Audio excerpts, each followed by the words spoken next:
but I'm saying you can't start a podcast with behind the scenes fun. Like, behind the scenes is what you get when you finish the movie, when you go to the special features on the second disc of the DVD. I reject that, and I'm glad the fans are joining us for this little intro that they're not expecting. Hello. Nay, put it in now, motherfucker. I'm And it starts I've literally now. told you 3 times. It's all going in. All right, let's start for real. Ready? It This is started. already for real. We're there. Hello. People have got a little insight into the fact that despite his on-screen confidence and his joie de vivre, Jamie is he can get a little bit anxious and stressed out when we mess about and don't do things properly. I'm just here to keep Anyway. up appearances. People think we're professionals. No They risk. think you're a No professional. risk of that at all.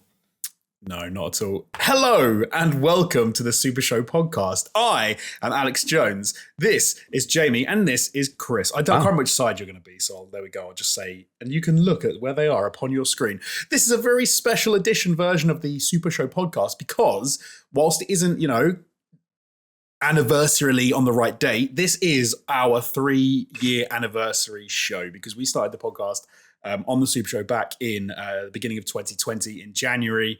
And yeah, boys, here we are, episode, I guess this is 156. I guess it is. It always trips me up when you say we started in 2020 because, yes, that's where we launched, right? But we recorded a bunch in December of 2019 when the world was very different, fellas. And if you want to go back further, there's a continuity, obviously, between the All Time Gaming podcast. So you could say that we started before that. But I like to think of it January because that's when the world went crazy, in many, many ways. And one of them was that we launched this little podcast that I still, to this day, I think is 2 years old, even though it's 3. Yeah. Wow. I think it's just because I'm a dumbass, though, and I always get dates confused. It's always been a problem. I mean, again, in the nature of giving people a peek behind the curtain, we did precede this recording by going through, let's say we were maybe discussing the games industry in the way it ebbs and flows, and the amounts of things that you guys are years off by when you're trying to recall certain news stories or game releases is sometimes frightening. But okay, well, hold on, because there's 8 years more info in my brain than in yours, and there's not enough space, Jamie. It's true. So what that happens is You're giving your brain a lot of credit there, my friend. It pushes out other stuff. So what actually happens is it all just becomes a bit of a tangle. And Your brain has been full since episode 1 of it. Like, it's been scrambling for room since the first podcast we ever recorded. You know what it's like? It's very, very true. It's like when you sit on the toilet and you eat McDonald's. It goes in, but it comes straight out. Yeah, Exactly. That's the Alex Jones effect. I'm worried how bad my memory is. It really is terrible. But there's some things that I remember in exquisite detail that are so irrelevant, it's almost laughable. And then other things that, video game news that happened last week, I'm like, did we cover that? And you guys are like, we talked about it for an hour and a half. Yeah. So my brain is not the best sometimes. But that's very handy that I have a little document sitting right in front of me. Wow, It's often filled document out by even. the one and only Jamie, who knows a lot more about what's going on than I do, thank God. And he keeps us on track. I mean, I'm the one with the young brain, remember? It's my responsibility to look after you two pensioners. Is that going to carry on when we're like properly old? You're going to look after us and make us chicken soup? I mean, not indefinitely. Like, this is what I say to my mum. She's like, make sure I never get put in a home. And I'm like, yeah, right, you old bint. Let's see what happens. Plus, this is the, again, I feel like we don't break this fourth wall too often, but this is the last podcast we're going to be recording where my age will begin with a different number to your two ages until one of you two old farts hits the next big milestone. And I can't remember who does it first. I think so. I think I know who does it. I don't want to. Okay, sure. It's me. That is so far away, Jamie. It's me. Don't worry about it. Even bear It's all right. thinking about. It's all right. It's fine. Well, you've got over a year though, right, of enjoying your youthful, vibrant 30s. I've got almost 2, buddy. So, Well, I mean, it's late February. I don't know if I'd count that as almost 2. I mean, whatever. Why are you trying to age me? I think you do that enough is- yourself, but I do. Hey, apologize. I'm young at heart, man. I think out of all of us, I'm probably the most childish. So there we go. Your cardiologist suggested something slightly different to me, but I can't make cardiology jokes. I apologize. Okay.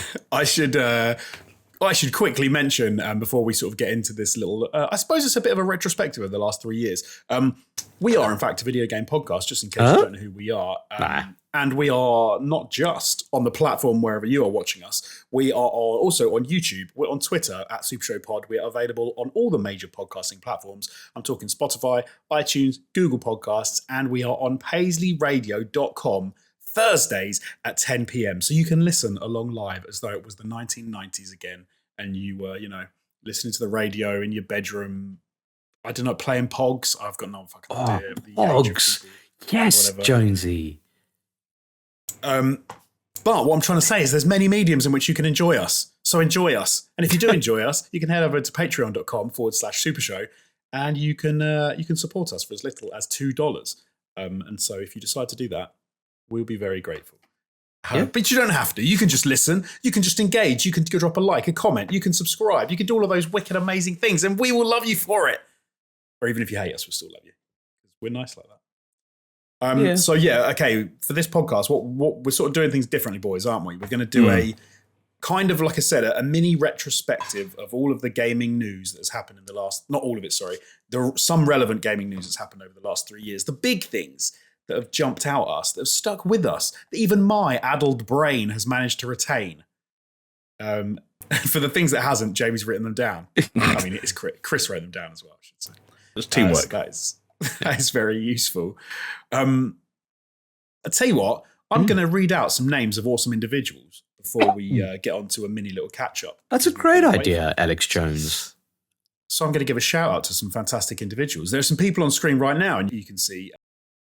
But I would like to shout out Aaron Cameron, Athletic Gravy, Brimstone, Cole K, Davnat Coburn, Ice Knock Rock Salt, Jesper Camdale Nielsen, Leo Murger, Mindful Pig, Mr. Anthropic, Pastors Guild, and then the big dogs, the members of the board. It's Brett Z, aka Shellshock, Geometric Potter, Hacksaw Book Reed, Manuel Guerrero, and Peas Wad.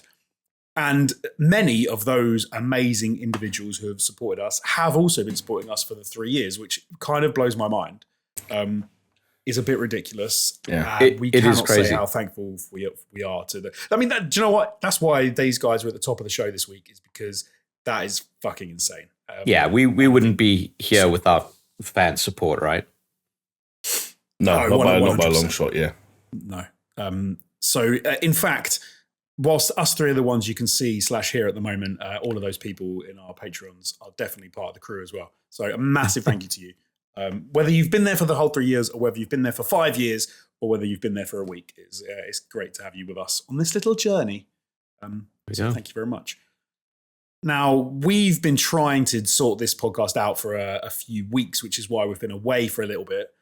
But we've got a bit of a catch-up to do, because it's been a few weeks, but luckily, bizarrely, kind of in keeping with the times, I don't think any of us have done that much in that time in video gaming, really, because we've had a lot on our plates. Life has been very busy. But I would still like to hear from the both of you as to what you've been up to. So, look, can I just chime in, because my hand's up. I'm really sorry. The reason that it was all delayed was because I got really sick again. So I do apologize. And because we wanted to do something special for the kind of like episode 156, our, quote unquote 3-year episode, we just thought it wouldn't be right to do it just with a missing member, even though we came close to doing it a couple of times, because we're like, don't know when this is going to happen. But it's happening now. And, I'm here for it. I'm glad for it. But yeah, it's just, it's been tough. But yeah, in true ironic form, with the week we were going to do it, and we were like, we're going to pull the trigger. Chris's throat failed him miserably, and so if any other body part had failed, we probably wouldn't have been okay. Oh yeah, lop off a leg or something. Right. But it's all that Catherine Zeta pussy. It's oh man, it's too enticing. Chris, I just gotta be careful of the rug munching, man. Like it always comes back to haunt you. That's what I've said. I know. I'm a creature of habit, though. What can I say? Anyway, you and Michael Douglas, separated at birth. Hell yeah. He's in a pod. So I tell you what, let's start with you, Chris. Yeah. What have you been up to? Okay, well, so I've been doing a few things. I've been watching a lot of TV shows. Okay, I'm not going to go into whatever I've been watching, whatever's available, including The Last of Us. TV show, which is really good. But as usually happens when you're kind of sick and on your deathbed and, heading towards the light, you don't usually feel like playing games. What I did manage to play, though, because it was mindless enough, was jumping back into Vampire Survivors. Hell yeah. You're going to see a pattern here, fellas. I didn't play anything new in this time. And I know it's kind of like we've kind of said, hey, we're not going to talk about things that we don't kind of, that we've spoken about before. But I don't have anything else. So you're just going to have to bear and grin it. But yeah, jump back into Vampire Survivors. It's been a long time. I think I dipped my toes back in when I hit like 1.0. But not like, I think maybe 1 or 2 games and that was it. But I jumped properly back into Vampire Survivors, unlocked a shit ton of stuff. Still a good game, but also at the same time, like, I just hate it now. I just like, it's just because there's so much to unlock. And then it's also like, you start a game and it's fun and it's all good and you're having a good time. And maybe I shouldn't be complaining because of that fact. But then you look at your watch again, it's like, oh, all right, I've just wasted 3 hours of my life on Vampire Survivors again. I get that. With so many games, I'm just like, I can't believe I've just sunk that into this game, and it's so goddamn. Do you know what? Warzone is the worst one for me. It's like I've spent 3 hours being shit at a game. What have I gained? But I think it's slightly different with like online games, though, right? Because there's a dynamic that goes on there. Something's always ever changing. There's something different, etc. Vampire Survivors is like, that's the fucking game, and you're just playing it over and over again, right? And I don't think that there's enough variation in it to kind of warrant like. It's probably because I spent so much time playing it pre-official 1.0 launch. You know what I mean? Yeah. But yeah, I just kind of cooled on it.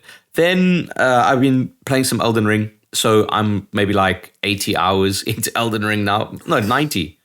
Either 80 or 90. Wow. Doesn't matter. Difference of 10 hours. But that's a game that like I don't mind spending that amount of time in because, again, there's always something different to see. And I'm always kind of like moving forward and seeing new shit. Whereas Vampire Survivors like, oh, here's this stage again and here's that stage again. And yes, you can try a different character.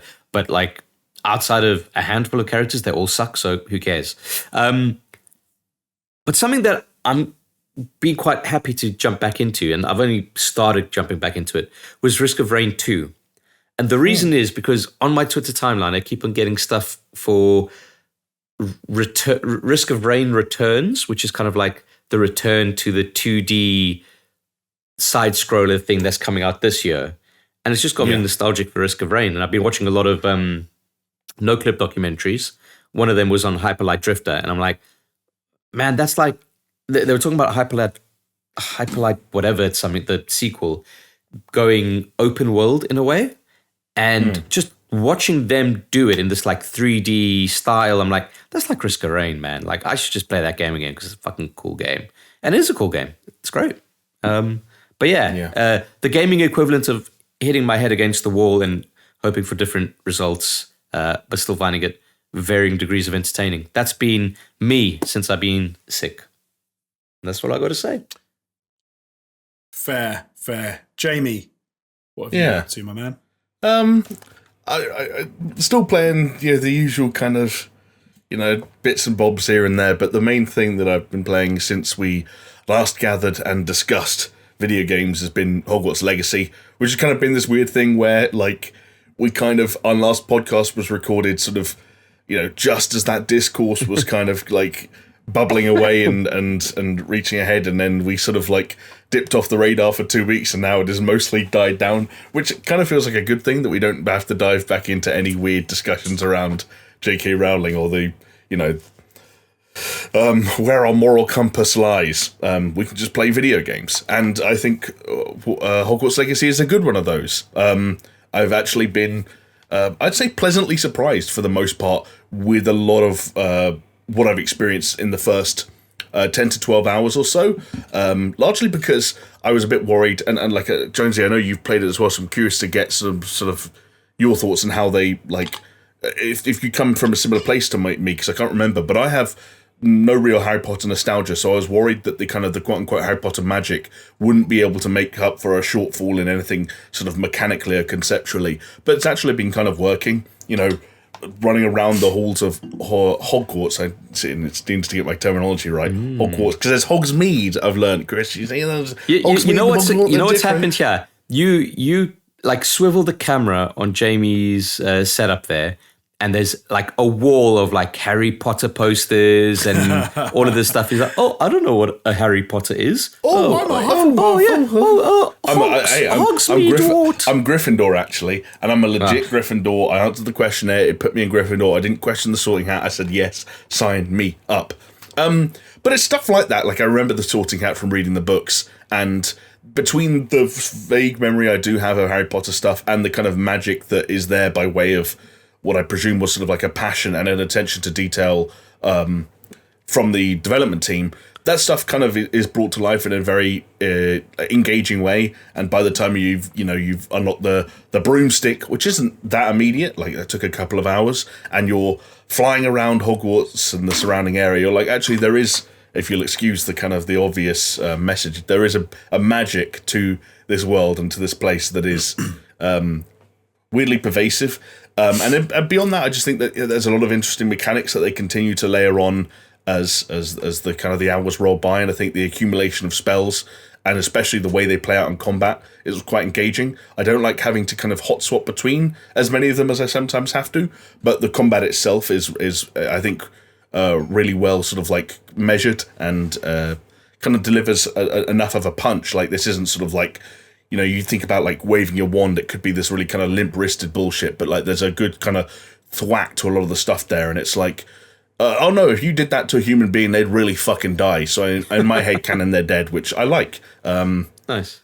I'd say the only downsides for me are really kind of like story and characterization, because I think a lot of the people, with some exceptions, but a lot of the professors and students that I've met so far, including the player character, are really kind of damp squibs, both in terms of their writing and the voice performances in all of the cases. And the story after 10 hours doesn't seem particularly engaging.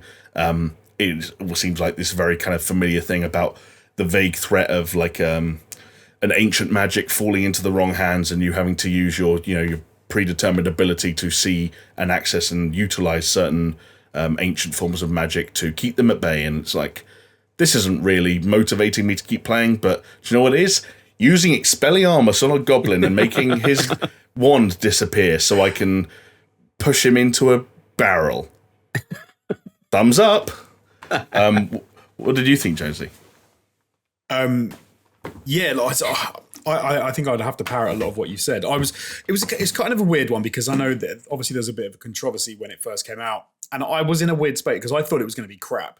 I wasn't like reading too much into the controversy itself. Like, there was obviously people that were having arguments online. You should play this. You shouldn't play this. Da da da da. And to each their own. People decided, didn't decide. I was never like a Harry Potter fan. I think, as you said, Jamie, I never read the books, for example, but my wife did read all the books. She was really into it, and like, so I've been to the Harry Potter world, like the walk around world thing. But yeah, I couldn't really give a toss about J.K. Rowling and people. I don't follow her on Twitter or anything. Don't really know anything she's said about stuff. So when all the controversy came out, I was a little bit like, okay, like I don't know anything about this. It's a video game. I'm not really that bothered about what's going on behind the scenes. Yeah. But then, so I've seen all the films, and I've obviously, like I said, I've been exposed to a decent chunk of it. The game is, magical is a good description of the game. Like, I was genuinely surprised at how much I found myself being kind of wowed by the way that. So one of the things that's really strong in this game is pacing. One thing they've done really well is the way that they meter out certain things and certain, like Jamie said, the broom mechanics, even like the way you accrue new spells, the room of requirement, the way you get introduced to beasts and how you can get beasts and put them in your knapsack and then put them into your room of requirement is all from those movies. For me, the movies, obviously the books. If you read, but if you read, what a diss of our audience. That's a diss to me, like, because I don't read anywhere near enough. But what they've managed to do, and I think that it doesn't happen in so often in games adaptations, is they try to kind of do like a really clunky implementation. this is an open world of Hogwarts like tower, the school, Hogsmeade, which people will know quite well from the films as well. It's like the little town that they will go to in a very attractive open world that is filled with enough variation and variety of like enemy encounters and animal encounters and things to do that. Yeah, like even though the main story is a bit nothing, that they manage to keep you like plodding away, and they keep you going back. You've got another class to go to at the school. You've got another sort of you've never done herbology. You need to come and do herbology and learn about this. They also hit the same story beats that the movies do. There's even like the pulling the mandrake out the pot, where you've got to get your broom for the first time. So they've been so smart about how they've done this, and it's just it's a fun open world video game. And I think it's hard to not play it and not feel some of that Harry Potter magic and be taken along for the ride. Like I know I've been really enjoying it. And like I said, not even as a Harry Potter fan. And for anyone who hasn't played it or is not that interested, it's like a loose like RPG. So your main thing is you're going around and you're finding pieces of armor, equipment, or whatever, like things to wear with different buffs and different elements to them, and then you can get a weave to add special extra things to you and to upgrade your hat that you found. And there's transmog, so you don't have to look like a knob the whole time. You can, and you can get different brooms and you can practice flying around. And it was all just epic fan service. But the big thing about the game to me is it's made. You can tell that it's been made by people who love it. And I think that kind of shines through. You then have the technical difficulties that I think the game's got. So. And those things are a little bit more obvious, and they do. I find them a little bit more annoying, but they're just part of the course. So, like loading when you're trying to go outside of the castle, right? Sometimes you have to wait for a little loading circle to pop up, which is on a PlayStation 5 a little bit surprising, maybe. But fair enough. They've got a big old world to load in. You kind of have. Even when you go inside, you kind of have a cloud often that sort of means that they're loading in elements and everything's not quite crisp and it's a little bit low contrast. That's how it feels while everything sort of loads in. You've got a pretty sharp drop off in presentation modes. You can have like a 60 frames a second mode at like standard res, or you can go for like ray traced, really pretty, but I mean the frame rate is going to be shit. There's audio issues. Like I think one that I have constantly is if you're talking to a person and you turn to walk with them, suddenly you can barely hear them, and you've got to like turn around to look at them again sometimes just to hear them again. I've had that quite a lot. There's like pop in obviously, but no, most of that is fine because you appreciate the fact that this is a big world, a lot of characters, and I've tried to steer clear of some of the spoilers, but apparently.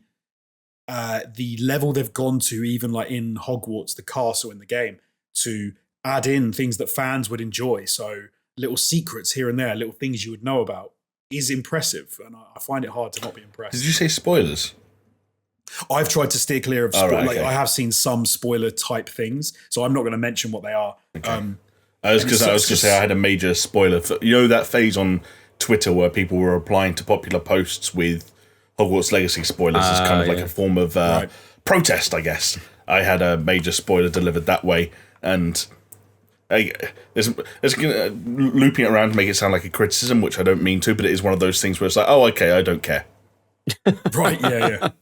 I guess if you're not that invested in the what is it? The word like I don't want to say like the story or the world, because like you engaging with that game, but if you're not so invested in that universe, then like what does it fucking matter, right? Yeah. I tell you what's... Sorry, Jamie, go on. I was going to quickly say, like, I don't know if this will surprise anyone or even you, Chris, but like the art book for Tears of the Kingdom leaked in the past couple of days. Yeah. Or at least a version of an art book. And some people on certain subreddits, for example, were properly flapping about it in sort of I have to go offline for the next 3 months kind of way. And I was like, I'm going to have a flick through this thing and look at some of the armor sets that Link's going to collect and, look at some of the new enemies I'm going to be fighting and swords I'm going to be using. And it's like, that kind of shit, like, it's not that I don't care, it's like, there are different levels of that spoilers operate on for me, and...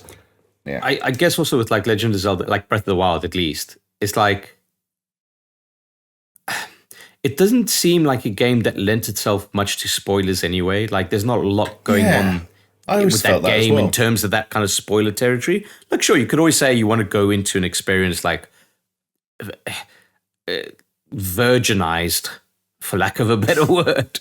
And I can get that for sure, but then it's just like, just avoid it. You don't necessarily have to, like say, you don't have to flap about it. It's like, it's not like, oh my God, like you're going to fight this person and it means this because this has happened or blah. It's not like, oh, Joel's gotten fucking smashed in the face with a golf club.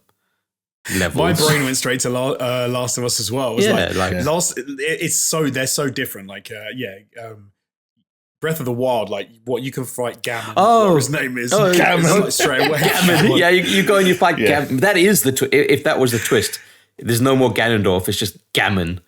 That would be quality. It's just Gammon. But yeah, exactly. It's like I can never say Link walks into the arena with a pineapple sword and an egg shield. He takes on Gammon.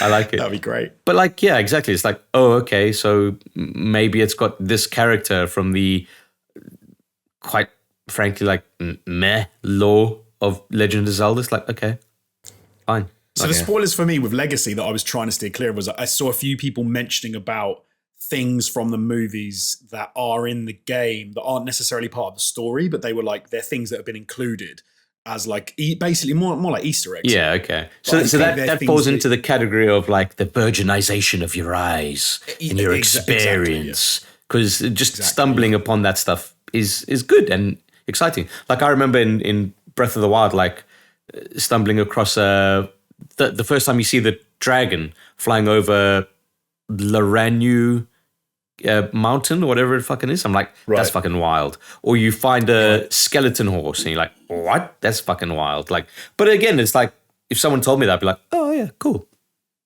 Yeah. So, and it's always worse when you're sort of preoccupied with not hearing or seeing something. And I went through that phase last year with Ragnarok where, someone told me, or I think I read or saw a tweet, that the first boss fight was with a bear. And I was furious. And I was like, with hindsight, there are far bigger fish to fry with God of War Ragnarok than a boss fight against a bear. So, yeah. Yeah. But so no, I thought Legacy was very good. It's a very good game. It could do with some polish in certain places, as I said, but I don't think it's... Oh, are you going to finish it, Jonesy?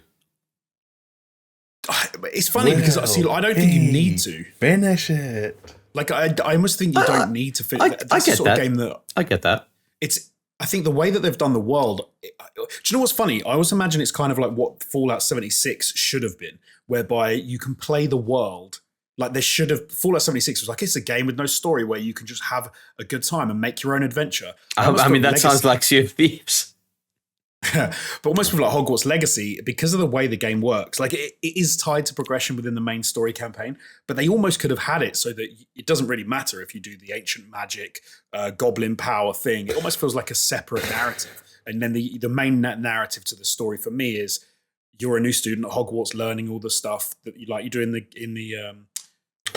the films, and you become, a wizard, Harry.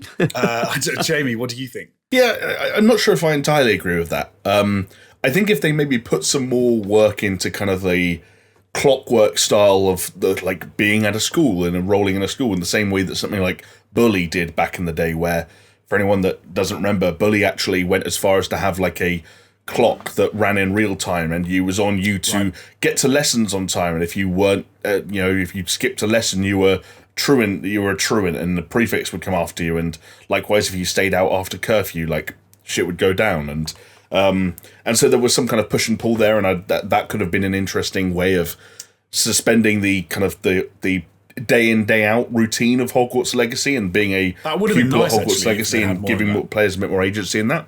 The reason I feel like it would need something like that to make good on what you're talking about is because I just think that open world is largely like, I think it's a lot of bells and whistles. I think there are a lot of things that you can go up to that have a bespoke animation that plays in front of your face and a fun sound effect that goes boing, and it's like, wow, okay, I'm never going to press square on that again because I know it's just a pair of shears that floats and cuts a hedge, or a watering can that like waters its own bush, and it's like, it's nice attention to detail, and I'm glad that stuff happens. I'm glad the paintings start playing a song every time I walk past, or there's a fountain that I can press square, and there's a little, like they've put work into that kind of stuff. But this is not. But like, make no mistake, this is not like a high quality open world. And if you say to yourself, I'm going to walk from Hogwarts to, not Hogsmeade because it's relatively close, but one of the other hamlets towards the south of the map on foot, and see what happens, nothing will happen.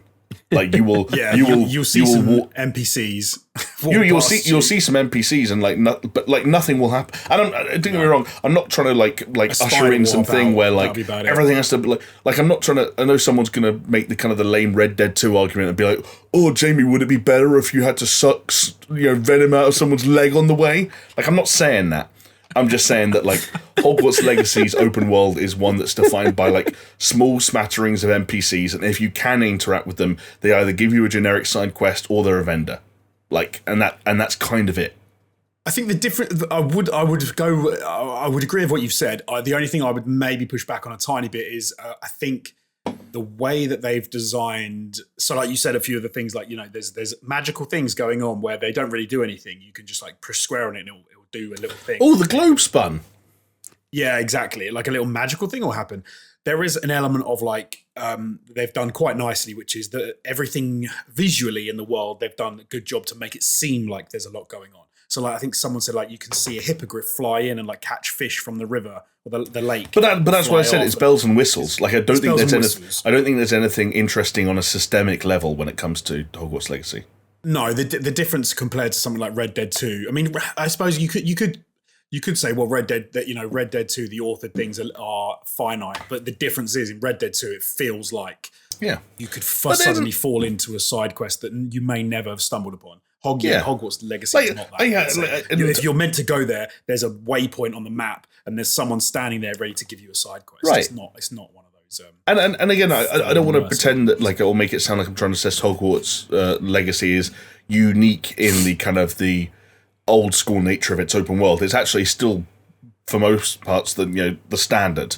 It's I also don't want to pretend that we're talking about something that is, any of those sort of like lofty terms we throw around when we talk about Breath of the Wild, like emergent gameplay and stuff. Like we're not. This isn't that. This is like just an open world. There's like Jonesy might take this personally, but there's very little between the Rage like. 2?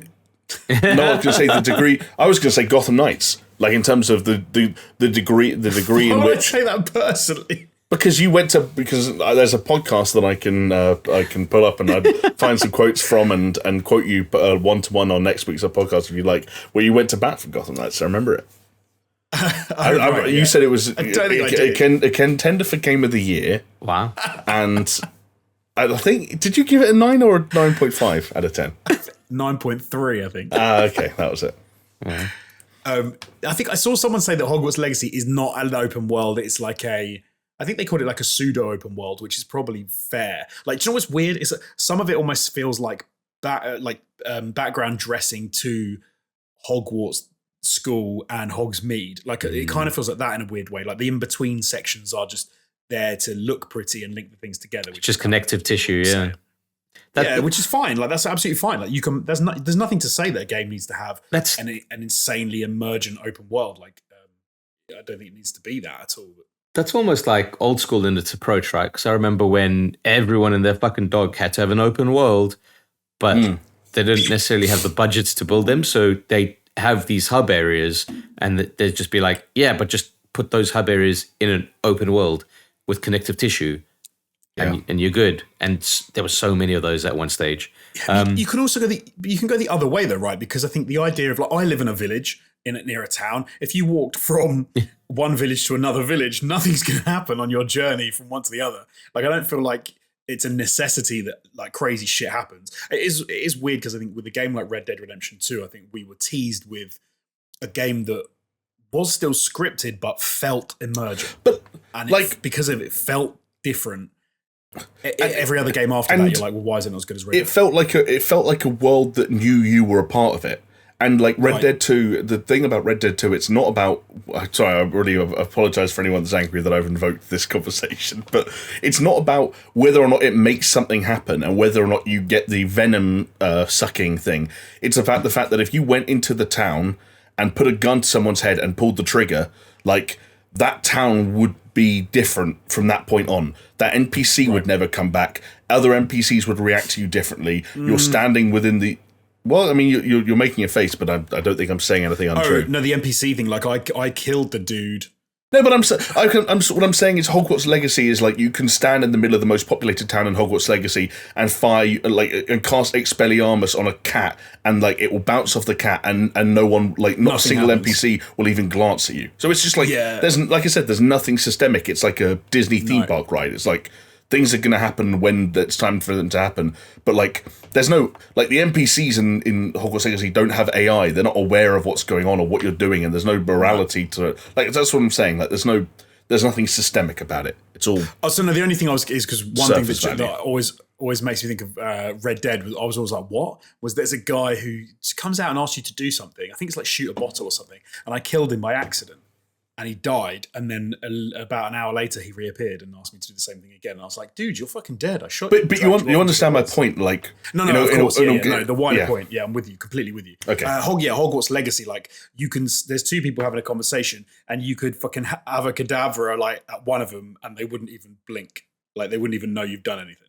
Yeah, like, which is fine if that's the kind of open world you're making, and that's. That's what they did. That's what they went for, and that's what they did, and that's fine. No, 100%. It is not that kind of open world at all. It's like I said. It's you said it's bells and whistles. It's visually very good. It's not an open world, like, in that sense. But anyway, no, it's cool. But it's cool. It's enjoyable. It's fun. I guess the question is then for both of you is how long is it going to take for you to get over Hogwarts Legacy? So. Jonesy, you can get back to Elden Ring, and Jamie, you can get into Elden Ring eventually. Oh my God! Finally, might be sooner rather than later for me, just because I've been waiting for one of the kind of more recent releases, like one of like Atomic Heart or like a Dragon Ishin or something to like grab me, and they haven't. I'm also not going down the PSVR 2 route anytime soon, so you never know. Could happen, Chris. Watch this space. Yeah, I've got no idea. Like, there's nothing really on my horizon. So hopefully sooner rather than later. Nice. Lots more to do in that. How busy is March for new releases? Destiny 2 is still yet to come out. Octopath Traveler 2. That's the Destiny 2 expansion, by the way, not the actual Destiny 2. So have you been playing anything else? Has it just been Hogwarts Legacy? Just Hogwarts Legacy on the playing front. But I wanted to say that I have started and finished somehow the entirety of the Double Fine Psych Odyssey, which was something that when it first appeared on my radar, I was like, I'm probably not going to watch that because as much as I admire Double Fine, I haven't played any of their games, including Psychonauts 2, really. So, like, why would this be for me? And then I kind of got peer pressured by everyone on and off the internet to watch that first episode, and I never looked back. And I've since consumed over 20 hours of... That's mad. That is insane. I mean, it is insane. Have you watched any of it yet, Chris? No, I haven't. That is on my to-do list, on my to-watch list. Yeah. Did it make you want to play Psychonauts 2? That's all I've been thinking about. Yes. It's a good game. It looks. I mean, I always thought it looked great, and it was, just didn't come out at the right time for me in terms of what I had going on. But yeah, all I do now, and it's like I haven't finished Hi-Fi Rush quite yet, so I can't bring myself to go back and like let Psychonauts jump the queue. But it's on the to-do list now, big time. And I think the documentary, for as daunting as it is, because for anyone that doesn't know, this was a documentary series about the development of Psychonauts 2 within the walls of Double Fine that was filmed over the course of over 6 years. They recorded, I think, like 5,000 hours of footage or something like that, and have turned it into a 22-ish hour documentary series. So it's a commitment, a time commitment, unless you kind of 2 times speed it, because it is all on YouTube, Chris. But I genuinely think, like, I'm not going to say anything as like strong as saying that this is required watching, but like, it is one of the most like insightful and raw and like thought-provoking spotlights that I've ever seen put on the, not even just game development, but just the creative process in general. And I know that you two are definitely, because we've been in some of those rooms together over the years, you would get a lot out of this, like seeing like teams come together and teams fall apart, and meetings where progress is made and meetings where no progress is made, and just having a fly on the wall for every iteration of everything that happens in a creative process that I guess for us most of the time lasted like a couple of days or a week, but for these lot lasted 6 years. It is emotionally exhausting at times. I would love to watch it. Is it all on? You say it's all on YouTube? It's all on YouTube, yeah, on Double Fine's YouTube channel. And different episodes, Jonesy. So you could watch the first episode and see if you. It's all broken up. Dip your toe into the rest. My issue with stuff like that all the time is I'm the only one who wants to watch it, so I need to like download it and watch it some convenient time, and often that's fine if you can download it, but if it's YouTube, obviously it's a pain in the arse. I might have to maybe I'll have to subscribe to YouTube Red for like. Maybe there's a hack for that. I've heard if you use a VPN to change. Was it like change your location to Turkey or something like that? Then it's like YouTube Red is super fucking cheap. Oh, okay, interesting. Yeah, I haven't heard that one. Yeah. Yeah. The big two thumbs up. And I know it's like a cheat because it's got over 30 episodes, but I have not had tears in my eyes this much over like a documentary thing, maybe ever in my life. Like it gets to the point where, and this is going to sound like pathetic, I know, but like people leave the company and you're like, it fucks you up. There's something really intimate about, I think it's just Double Fine's structure and the personalities it kind of ends up housing that. And like you mentioned No Clip earlier, right, Chris? And I think No Clip are leading the way for sort of like some short to mid to sometimes even relatively long term or like feature length documentary filmmaking around video game development. On certainly as far as YouTube is concerned, and I think pretty much anywhere else, because I don't think there's any other major streaming service that's kind of like at the forefront of that. And like Danny O'Dwyer tweeted when this came out that like he watched it and he said that it made him feel, I can't remember the exact words he used, but it was something like it made him feel sad. It was sad for him to watch because he was watching something that he knew that no clip could ever do in terms of going that deep on video game development. See, it's not just me that feels this way when watching things that just kind of uplift you so much but just crush you at the same time. You will come away from this questioning whether you will ever feel comfortable criticizing a video game again. I'm sure. And then, of course, the podcast goes live, you press the red button, someone brings up Hogwarts Legacy, and it all goes out the window. But I did have glowing reviews of Psychonauts 2, so there we go. Yeah. I guess rather than questioning it, it'll be like every single time you say something negative about a video game, you will have this cursed, like, PTSD-induced flashback to being that fly on the wall at Double Fine and going like, oh, this was like a team of people pulling their hair out, crying, going grey, gaining hundreds of pounds because a publisher didn't give them enough money. They were like the distributor didn't like give them enough time. They all wanted to do it. They worked 16-hour days, 7 days a week. Got divorced. They did everything they possibly could to make the best video game that they could possibly make, and you played it and said, it's all bells and whistles. There's nothing systemic. It's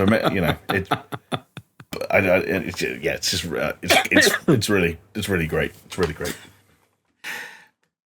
Well, with that, I think we should we should go back, guys, to the beginning of 2020, to just after the launch of the SuperShow podcast. We're not going to do this like a proper in-date order and talk about everything. Obviously, we just wanted to like have a bit of a chat around stuff that. Jonesy, you could say we are looking back over our shoulders. No, you could if you wanted to. All right, cool. Then. There you go. And the weirdest thing about this is, of course, the first thing I'm going to have to mention in relation to this is the big thing that happened to everybody over the last 3 years, which is probably COVID.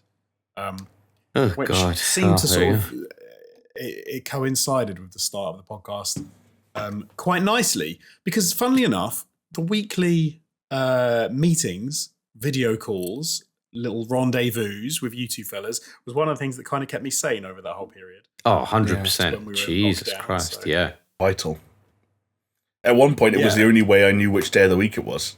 Oh, it must be Thursday. We're recording. Right. Yeah, of course. But one thing COVID obviously did give us was a shit ton of game delays. Or delays, cancellations. I mean, even like just shunting people away from other people, right? Like it happened to us. I remember we were recording on my dining room table in my lounge. It's like, okay. And then a few weeks later, it's like, well, we can't do that anymore. Let's see how long this is going to last for. And little did we fucking know. Well, lockdown was like a year and a half or so, wasn't it? On and no, off. proper lockdown was like 3 months, right? It was. But there were multiple, weren't there? Finished. There were like 3 total, I think. But Yeah. I think each one wasn't the first one 3 months. Then the second one was like 6 weeks, and then the last one was like 4. I don't know, man. I'm talking about my ass now. I can't remember. Yeah, I remember we came out of the first one kind of like late summer, but then it was back again.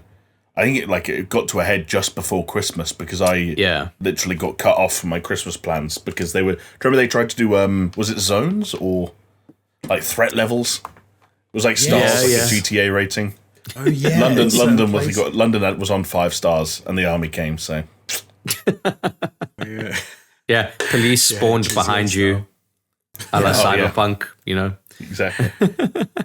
But of course, there were game delays. There were horrific game delays and cancellations because everyone had to suddenly shift to working like remotely or working like sort of going in when they could. And I don't think we've ever seen anything like it in games before. No, well, we're still again. feeling the effects of it, though, right? 100%. Yeah, every Nintendo Direct still starts with like hey, any of this shit might get delayed because of COVID. Yeah, literally. What was it like 2 weeks ago? It's like, okay, fair enough. Well, I don't think we could have guessed that not only it was like lockdowns, but now because people get sick with it, then they don't go to work, which means you then have a knock on. And it happens in every industry as well. Like, that's why I can't buy shit in the shops half the time.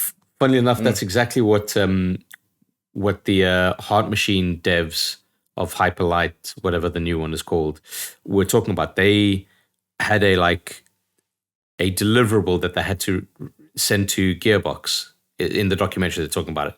And they're saying like they had to push it by multiple months purely because even at this stage, they had so many people getting sick from COVID and it just, it just pushed things way too much. Pushed it, stretched them super thin, and then they just had to just keep pushing. I think they delayed it like that internal first deliverable like 2 or 3 times.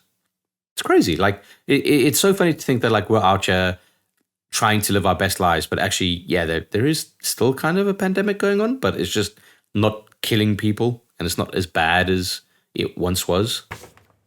The joke now is that people saying it's over, isn't it? When they're like, it is over, but it's not over. It's over, but it's not over. Yeah, I just think it's like I can tell you that personal work colleagues of mine, there've been like 3 COVID cases in the last week. Right. I feel like the last 3 to 6 months, though, has also seen a big influx of people getting ill, and the takeaway has been, oh, do you know what? The weird thing is, it wasn't COVID. And then that has also gone hand in hand with a lot of people who have had flu-like symptoms over the past 6 months and were like, yeah, I had COVID and this was way worse, and it wasn't COVID. So that kind of reminder that I guess some people were trying to say at the time, which is like, this is kind of still just like a flu, like the kind of of the nature that we've gotten used to in some respects already. But obviously, for some people, it's going to really fuck them up, and for others, it will even kill them. So, best be on your best behavior. Best behavior. Here's a weird one for you two. If COVID hadn't kind of like forced us to go remote when it did, and if the next sort of 6 months, as you know, the way businesses around the world and especially in this country changed to support that in tow, hadn't happened as well, what do you think would have happened to this podcast? How much longer would we have tried to meet up at Chris's living room before we were like, this isn't sustainable? who would have been the person that's like, right, I'm going to put up my own money for a studio or Yeah, I think it would have been literally until one of us got a job. Because remember, like we didn't have jobs. Then COVID hit, which then meant no one was hiring, right? Yep. And that kind of, in a way, forced our hand in terms of saying like, well, if no one's hiring us, we're just going to do stuff around the house and record podcasts and stuff. But I think Sea of Thieves. Yeah, exactly. If there was no COVID, then, I mean, who knows what would have happened, but you could say that it would have been easier for us to find replacement jobs. And that would have altered our course. But I think, like, as we could see now, since we've all had gone back into the workplace for a decent amount of time now, we're still making this podcast. Like, yeah, we're struggling to sync up more and more as time goes on. But, you know, our intention is still there to make podcasting and make episodes. So yeah, I don't think much would have changed. The one interesting thing, of course, was that everyone seemed to make a podcast around that time because it was the thing to do. True. A lot appeared. Yeah, it was across every sort of sector. Which was interesting. Sorry, go ahead, Jamie. No, I was going to say, I was like looking at Alana Pierce's YouTube channel the other day because I was doing some weird like internet detective stuff on a guy who used to work at IGN, and every now and then I'm like, oh yeah, what happened to him? And it turns out like her YouTube channel now is like she just hosts like 4 or 5 different podcasts and supports them all through one Patreon and just has them all on like rotation. And there's like weird. There's like a video game writing one, and there was like a travel one, and all kinds of stuff. Okay. Yeah. One with Troy Baker on it. Yeah. She's doing a celebrity boxing match. Like she's gonna get fucked up. Is she? Is she fighting? No, I don't know. I have no idea. I think. God, why do people feel the need to do that? I find it bizarre. If I was famous enough that someone said to me, do you want to come and do a celebrity boxing match for charity, which I believe the one she's doing is, it's not like a KSI, taken seriously one. It's like then I'd be like, of course, because 1, it's like a fun physical challenge that it's something to put yourself through. 2, it's great exposure. 3, it's for charity. And 4, it looks like a laugh. Yeah. I'd absolutely do it. I'd do it. I don't know. I'd do it. Why wouldn't you do it, Jonesy, other than getting embarrassed? It's nothing to do with embarrassment. It's just like it's a weird thing. I don't know. Do you know what it is? It's almost like the idea of there's so many things you could do for charity. What a weird thing to say, hey, we're going to go punch each other in the face. Well, because it's also like there's so many things you could do for charity, and most of us sit around doing none of them. So if you were offered the chance to do something like so if you were offered that, so like you said, if you were famous enough, so that obviously as someone has approached her to say, hey, do you want to do this thing for charity? What I'm saying is, it seems odd to me that these people who are approaching people are always picking punching people in the face. You could do myriad other things. Well, I mean, there is a bit of a history with Creator Clash, though. So I mean, I'm not internet historian here to kind of go into it, but it's an established thing. And then the fact that like it doesn't matter how it comes about, but it's just another way of doing a charitable event. Like someone had to come up with awesome games done quick. Someone had to come up with XYZ, right? Like. Yeah, and like Jonesy, if I give you a hint, if you changed it from Creator Clash to create a long distance hike, you don't raise as much money, my friend. Yeah, do you know what it is for me? It's like maybe I shouldn't. I was watch and read too much. It was when you sort of get into the whole concussion thing, and the movie and all of the background and all of the sports stuff, and just that thing of. And if you ever listen to people who are like neurologists or whatever talk about it, and they're like, you should do everything you can to avoid getting hit in the head. And the idea, and people think that people have this like flippant view of getting a concussion, for example, or getting knocked out. It's like the silly thing in the film where you get a bop on the back of the head and you wake up like half an hour later and you go, oh, my sore head. And then, but if you ever hear an expert speak on it, they're like, that person has got lifelong or potential lifelong injuries from the fact that they were knocked out for half an hour. Like it's not $1 million. And you even see Jonesy's worried he's going to get $1 million babied. Yeah, I don't know. It's such a silly. Like someone said to me, because I've got young kids now, and someone was saying to me, "Oh, what sport are you going to get them to play?" And I was like, "Well, I'll tell you, there's some sports that I'm not going to get them to do. The ones where they get smashed in their head repeatedly. Not going to let them play rugby. "Oh, don't you feel like they're going to miss out? I'm like, no, they can just play another sport where they don't get smashed in the head repeatedly. They don't have to play smashy head game. Yeah, they can play cricket where like the world's hardest ball in any sport gets lobbed at you at like fucking insane miles per hour. Oh, I'm not saying you shouldn't do anything with any risk to it. I think you should do. But I do think there's like, I think if I had a kid and they wanted to play like American football, I'd be like, no. Okay, but what about to show up to sports day as Bubble Boy? Play lacrosse. Play lacrosse. Lacrosse is super physical. Yeah, lacrosse. No, it's still physical. No, but lacrosse is like, it's a contact sport, no? Is it actually contact? I didn't think it was contact. Hold on a second. Okay, Google. Stop. I thought that was the ball and chain for a second. It just started playing music, fellas. I don't know what's going on here. Haunted. I thought lacrosse was contact in the sense of like football's contact, in that there's contact, but it's not the aim of the game. Is not full on contact. But boxing is literally the only aim of boxing. Yeah, well, smash people in face until a person falls over and can't see straight. That's like the aim of boxing, right? Yeah, you're not wrong. To a certain extent. Let's see. Is lacrosse a contact sport? Legality of contact varies between men's lacrosse and women's lacrosse. Men's lacrosse is a contact sport since it is legal for players to body check and stick, and then it says ... So I'm assuming stick their penises. That sounds like ice hockey. Almost. Yeah, exactly. Yeah, ice hockey where they punch each other. They full on have brawl. And there you go, Jonesy. That's not the point of the sport, to body check people. That's against the. And in ice hockey, the fighting that you're talking about is against the rules. It's not part of the sport.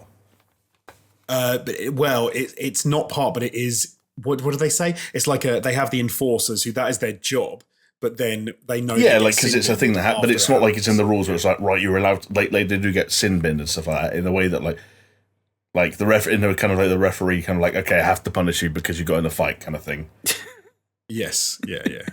No, yeah, absolutely. No, it's not written in the books. You can have 5 hit punches to the face. Yeah. That's okay. 6 and you get sin binned. Jesus. Yeah. No, but okay. Let's. We do need to move on a bit anyway. I didn't mean to get us off on Alana Pierce having a boxing match. Get off on Alana Pierce, yeah.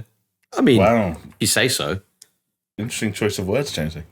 I mean, I didn't run with it. That was definitely Chris. One thing that we have to talk about when it comes to COVID and lockdowns is one of the most surprising things, I think, was the fact that we suddenly realised and came out of the woodwork that actually 50 million people around the world were closet Animal Crossing superfans. Who'd have thought? Who knew that? Jesus, yeah. And not only that. If there was ever... Yeah. If there's ever a game at the right time, for the right environment, wow. Animal Crossing New Horizons was it. Yeah. I want to see like sales numbers. 39.38 million as of December last year. I mean, it's pretty extraordinary. The Yeah. kind of thing that you get, like, I can't wait to see what happens when the next Animal Crossing game comes out and you start to be able to get a little bit of sort of like a cross-reference of like, okay, how much did being in the right time in the right place benefit Animal Crossing? How much did people getting locked up in their houses, going stir-crazy and needing to trade turnips impact the fate of that title? It's hard though, right? Because videos of... Sorry, Jonesy, go on. I was going to say, I remember seeing videos of people saying that they were trading with like celebrities who were like, I want some carrots or some turnips, and they were like, oh, this celebrity was playing, and it was Elijah Wood, right? Traded. Oh, was it Elijah Wood? Okay, yeah. He was one of them at least. But it's hard to say, right? Because like I'm just looking at a timeline release of these games. So Animal Crossing came out in 2001. Then a 4-year gap to Animal Crossing Wild World. Then a 3-year gap to City Folk. Okay. Then a 6-year gap to New Leaf. And then a couple of like miniature ones. But then from New Leaf to New Horizons was 8 years. So they just get longer and longer in between. But let's say another 6 to 8 years from 2026, 2028. Mm-hmm. The audience would have changed so much from the people that did pick up New Horizons for the first time, would they still be interested in it? Like 8 years removed? I think a surprising amount of them will be. I think that's one of those games that actually benefits from that aging up in audience, and that like if you start playing, if your first Animal Crossing comes out at 8 and then 12 and then 16, and I think like what was happening is there were people who were in their 20s and 30s who had kind of either a nostalgia for it or a taste for it, even based off something completely different. Like they were a Harvest Moon fan or something, for one of a better example, and like it tapped into something that I don't think ever fully goes away, especially when the Switch is like, it's kind of got, Nintendo handhelds kind of have that thing of like, oh, you can buy it for someone, like you can get someone a Switch like as a very nice present, and like in the same way my mum, who hasn't touched a video game ever in her life, was like, well, we're going to buy her a DSi and brain training, because it's like that's just a funny thing to do. And it's an expensive gag in that case, but gag nonetheless. Well, talking about games that we waited a long time for, we can't forget, of course, that Half-Life Alyx also came out around that time. Who knew it would take a pandemic to get Valve to release a fucking game? Mental. Chris still pretending that Artifact doesn't exist. Yunks. I loved Artifact, but no one else did. That was the problem. I know. Half-Life Alyx is still a weird one for me, because it was going to be the game that saved VR, that made VR the thing, and it just didn't. It was a great implementation. It was a cool game and everything, but yeah, I was surprised at. I don't know. It would have been nicer to have seen that go further and more people be able to experience it, I suppose. It's emblematic of VR in a nutshell for me, because it's like, I think I got halfway through Half-Life Alyx, and I every month or so I'm like, I should play some more Half-Life Alyx. Not even with the intention of just finishing it, but just because like I didn't fall off the game, I fell off VR. Right. And it's kind of like, there is a difference. Yeah, and that's kind of what it is. And then I think to myself, I got to get back to it. Fair enough, there's easier ways of doing VR these days. But for me, with my first gen Oculus, it's like, it's take me like 15, 20 minutes to set up.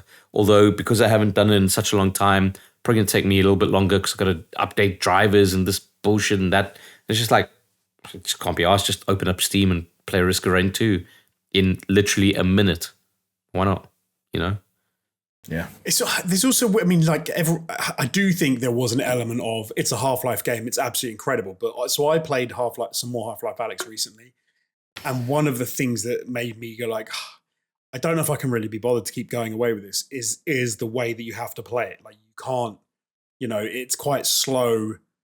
Like, VR games have to be slow in that set because of what they are. You can't have them, like, you can't play them quickly, because you have to move around the environment and search for clips and physically put them in and like rack everything. So all the enemies have that weird kind of like, they have to move slow just so that you have time to do all of that stuff, which gives a real different feel to first two Half-Life games. So yeah, he's hoping for a proper Half-Life 3 still. Oh, who knows? Who knows what Neon Prime is? I don't think Valve even know at this point. No, 100% not. Do you think we're going to see that game? Do you think that game is going to see the light of day this year? No, I think someone rolled their desk over to the naming and trademark department, trademarked Neon Prime, and then rolled their desk away. And then sounds about right. Yeah. Oh, fellas. Probably my game of the 3 years. No, easily my game of the 3 years. Of the 3 years? Controversial. Ooh. The Last of Us Part 2 came out in 2020. Wow. The fun that we had around that. That was a lot of fun. Well, do you remember that it was like leaked first and everyone was losing their minds because guess what? The leaks said something that people didn't want to know about. Yeah. And then you have the controversy when it actually dropped, because people were then annoyed about the marketing stuff and what they'd seen. Yeah, I'm still a bit bitter about the marketing switcheroo. I still don't think it's right that they did that, but whatever. Fine. I'll be in the minority there. Yeah, I'm kind of happy to focus on the game now when I reflect on that crazy period of time.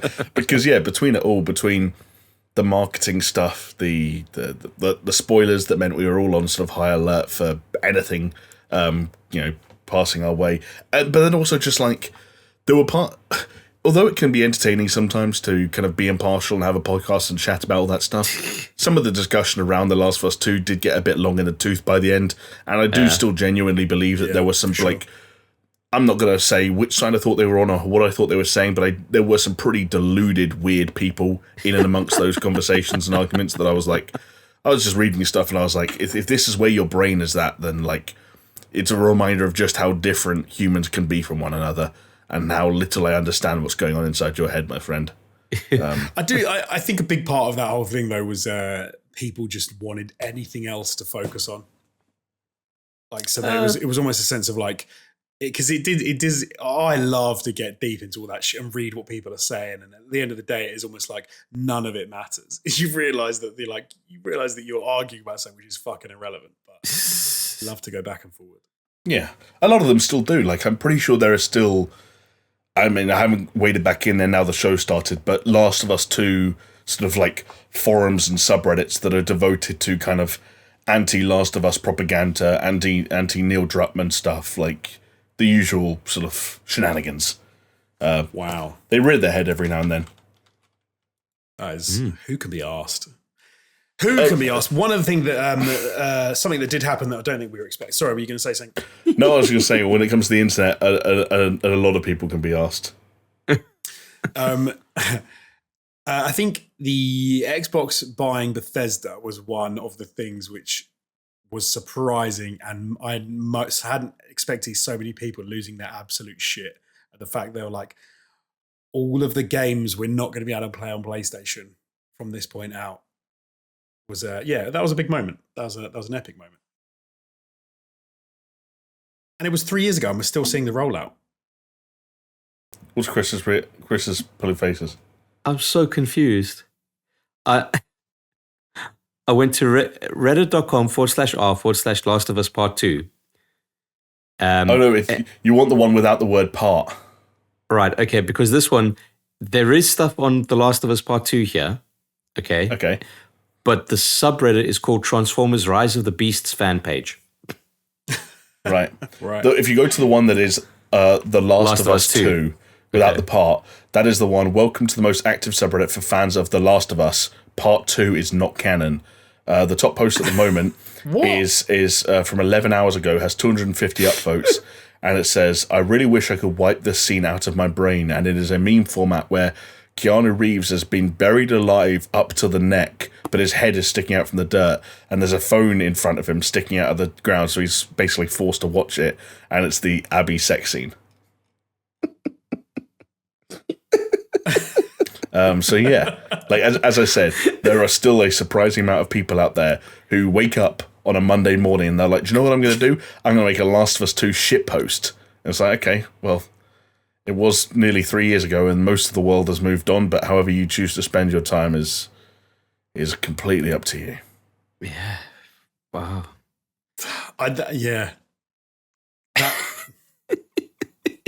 That's tickling me. That's Bethesda, still like right? a thing. Yeah. Right, yeah. Bethesda. Hey. Who knew? Bethesda. Bethesda, indeed. And obviously we're still talking, when is what's it called? Starfield. I was going to call it Starfall. Yeah, Starfield obviously. You took Redfall and Starfield and put them together. Smash them together. Yeah. It's a game that's obviously was talked about at that time because one of the fears was it's not going to come out on PlayStation. And then we had Xbox saying, don't worry, you're still going to get some games for a while. And it's led on to some fun in the last couple of years. I mean, fellas, we still don't have a firm release date for Starfield, right? That's been the weird thing about this deal, and it's like, while they've got a lot of irons in the fire, and I'm sure it's going to be an exciting time for Xbox fans. It's like, well, they signed that weird deal with Deathloop and Ghostwire Tokyo that actually meant like the first two Bethesda games that came out after the deal were PS5 exclusives for an entire year. Like, those things are now being undone, and Deathloop's on Game Pass now, and obviously Hi-Fi Rush just dropped. But like the big picture of the Bethesda deal, like Machine Games and the future of Wolfenstein, and obviously the Indiana Jones game they're making, id, and the future of Doom and beyond, obviously Bethesda Game Studios and Starfield and Elder Scrolls and Redfall and anything else Arcane, like most of that stuff just hasn't been able to make an impact yet. We haven't had that, oh shit, like PlayStation fans are in the mud moment yet. But I think we will in 2023 if Starfield is good. Yes, no, I think it's definitely coming. Is it Jonesy? It is, of course it is. There's going to be like James said, there's going to be a moment when people say like, "Oh no, now this is hit. This is shit. We want to play this game, we can't." Okay, real talk. Do we think that there is a possibility that Starfield just doesn't come out this year? I think there's always a possibility. It would be mental. I agree. I think it would be mental, and for that reason, I think it will come out this year. But there's always a possibility. Like, and PlayStation fans will be in denial. Like, I was again just talking about weird deluded people. I was on Twitter the other day, and I was like, "What are they referring to there?" And I realised that some PlayStation fans have started calling Hi-Fi Rush lo-fi cringe, which is just like the weird coping mechanisms that people fall back on to like convince themselves that they're not upset that they can't play a video game. I think we'll see. Like, I guarantee you, at one point in 2023, the term "star fail" will or "star failed" will trend on Twitter, and it'll be PlayStation fans screenshotting like a 6 out of 10 review and being like, "Oh, no, no, no." And it's like, oh, all right, cool, enjoy, whatever makes you sleep, helps you sleep at night. You've definitely called it. Starfield will be out there for sure. It will. Something that we loved launched in 2020 and we couldn't get enough of talking about at the time was, of course, Marvel's Avengers came out. The most covered game on the SuperShow. What an epic, fantastic release and launch of a wonderful game that will be coming to an end later this year in September. Because they've announced it's going to die.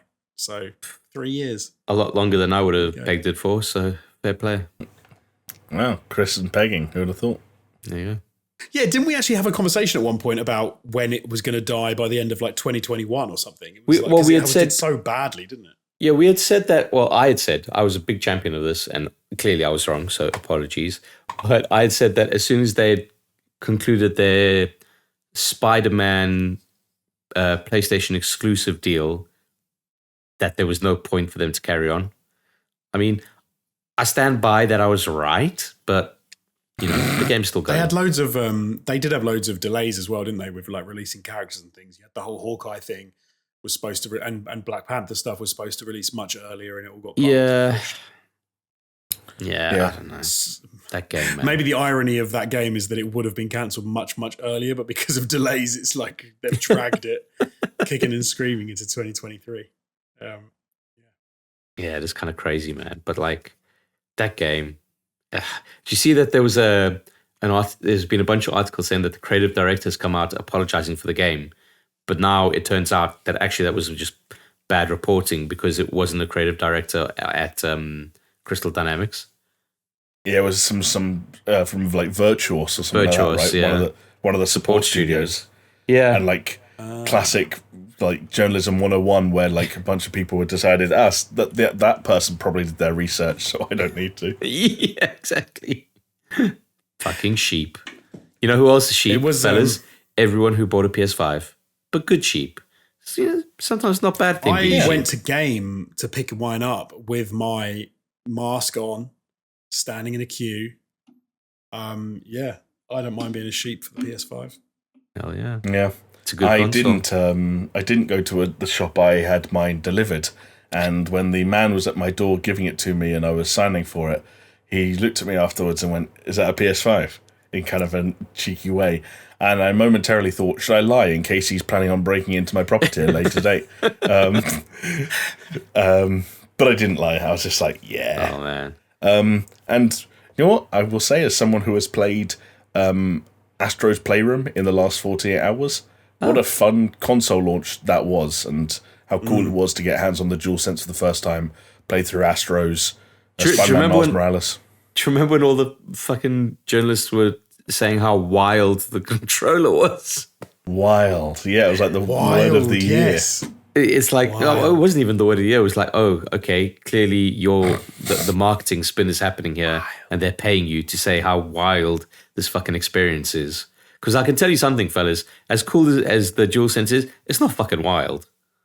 No, it's not wild. The first time you pull an adaptive trigger, Chris, it's a little bit wild. It's very cool. I don't bit. think I'd call it wild. It's a little bit mild, all right? It's not like wild. Mild. We have to give a shout out as well to probably one of the biggest arguments / ongoing disagreements that we had at the time, which was the does the PlayStation 4 controller work on the PlayStation 5? And I will remind you that I had one of the most bizarre occurrences, because after we'd had that discussion, I literally heard a woman ask the man in game that very question. And I didn't weigh in, and maybe I should have done. Oh, that's probably better that you that you didn't, Jonesy, because you were flat out wrong. So there you go. No, her question to him was, so she said to the guy, he's already got PlayStation 4 controllers. Will they work? Or do I need to buy another? I think she said, or do I need to buy another one?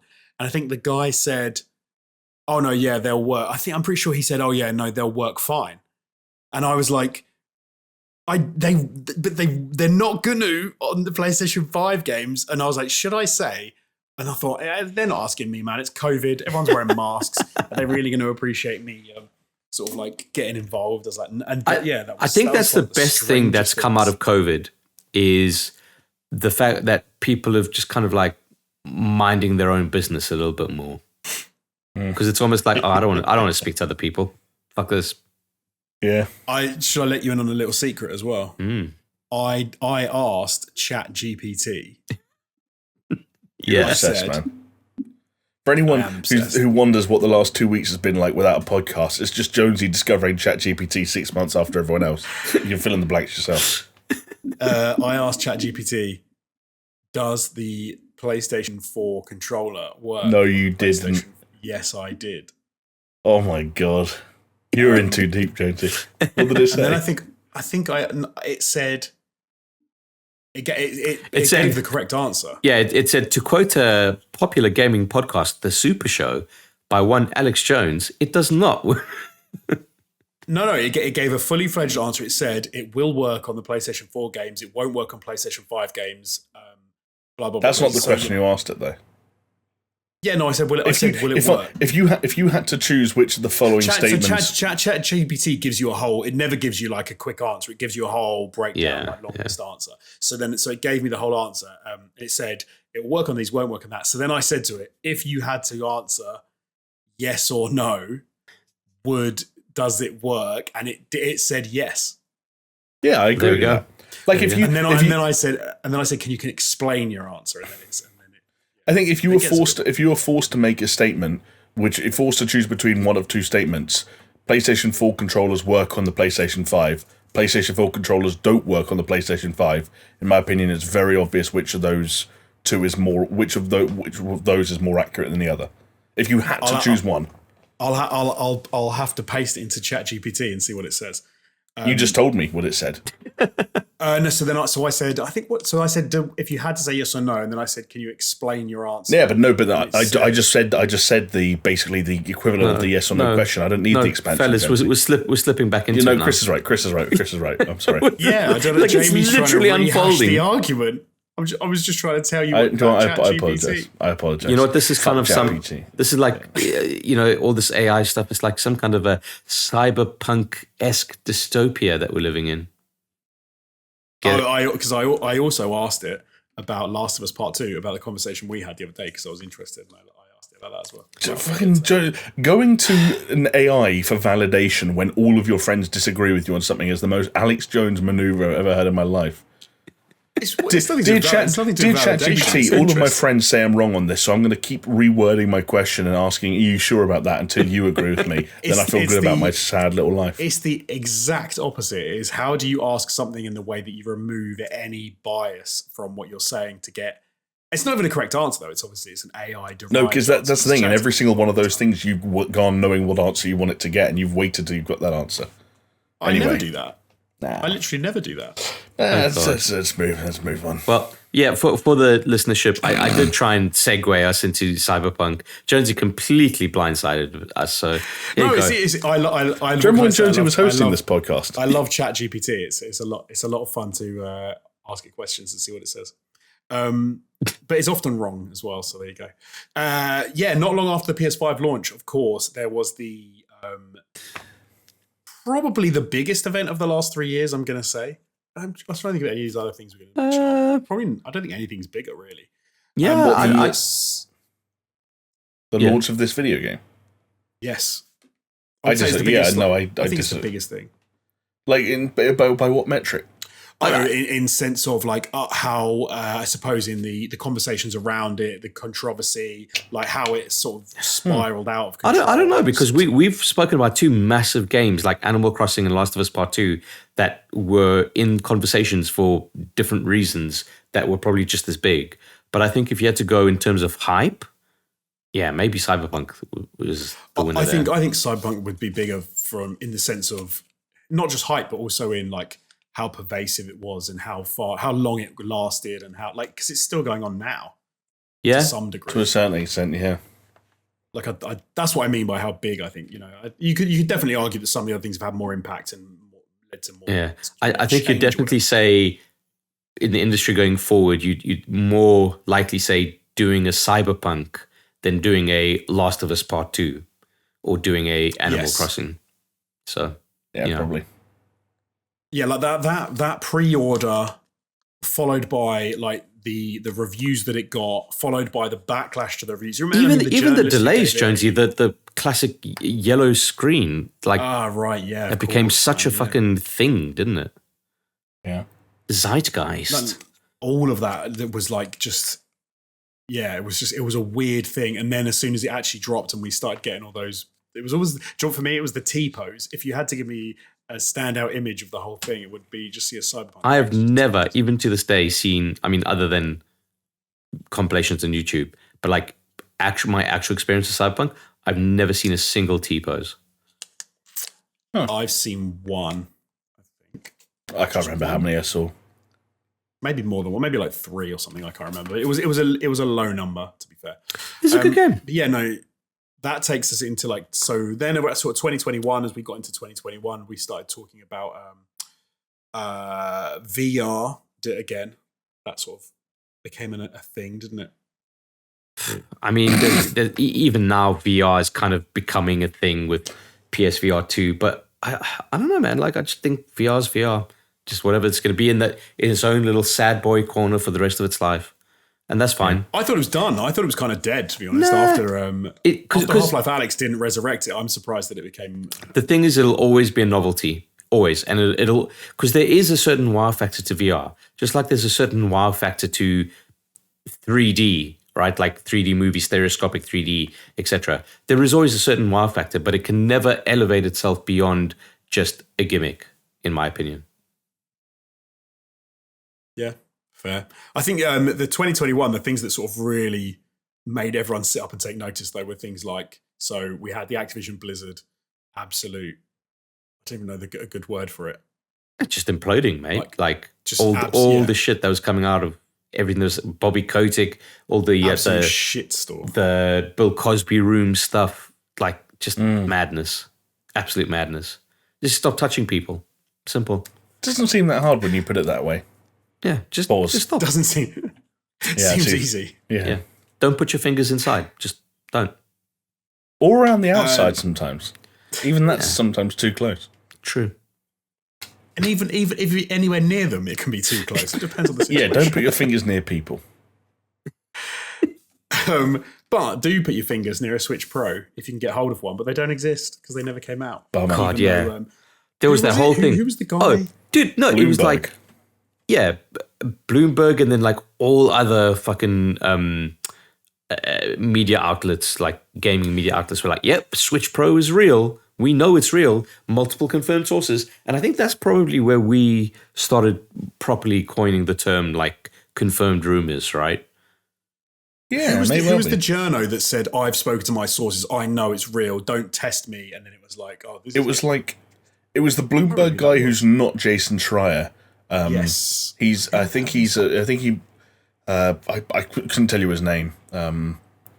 But he was like the kind of like more the tech and hardware kind of correspondent for them, and there was all kinds of things about components in production and dev kits being in the hands of certain developers. And then was it Zynga who were like, we've been accused of having a Nintendo Switch Pro dev kit and we don't. Right. And then he came back like, yes, you do. I had it on good authority that you're lying. But then, do you reckon that, looking back now, do you think it was just like OLED stuff that got misinterpreted? I don't know, bro. Not a fucking chance. I think that the OLED seems like such a weird, like slight improvement over what the Switch is. And I think you look at the timing now where, like, there are already games on the Nintendo Switch that make that piece of hardware seem really fucking ropey, and we're rolling into what is now a big 2023 for them, and I have like genuine concerns over the Nintendo Switch not being a great place to play Tears of the Kingdom, right? I mean, look at what just happened with fucking Pokemon. Like, and yes, there were lots of like reasons that you could blame whether it's Pokemon on the licensing side or Game Freak on the development side, but like, there are atrocities happening on that console right now, and I don't think that what happened to Pokemon was the Nintendo Switch's fault, but I don't think it helped either. And I think, I don't know. I want to move on. Like, I want games I want the kind of games that are in development and the games that are going to be coming out soon. Like Bayonetta 3. Like, that is a game I look at and say, like, why the fuck is this on the Switch? Like, why are you making us do this? Put it on anything else. Put it on the fucking PS4. It would look and run better. Like, can we please move on? And that's why this bums me out. Someone told me that the other day that they're waiting for Hogwarts Legacy to come out on the Switch, and I just thought, like, oh God, heaven help them. What is that going to play like? But yeah, it is what it is. But to be fair though, I think NFTs can make anything better, right? That's what 100%. 100%. Where it was at. This is where we announce our launch and our minting of the SuperShow NFTs. Yep. And I got right back into Ghost Recon Breakpoint. I got my one-of-one Ubisoft Quartz helmet. No one can ever take it away from me. Partially because I can't find a single buyer at 0.0001 cents.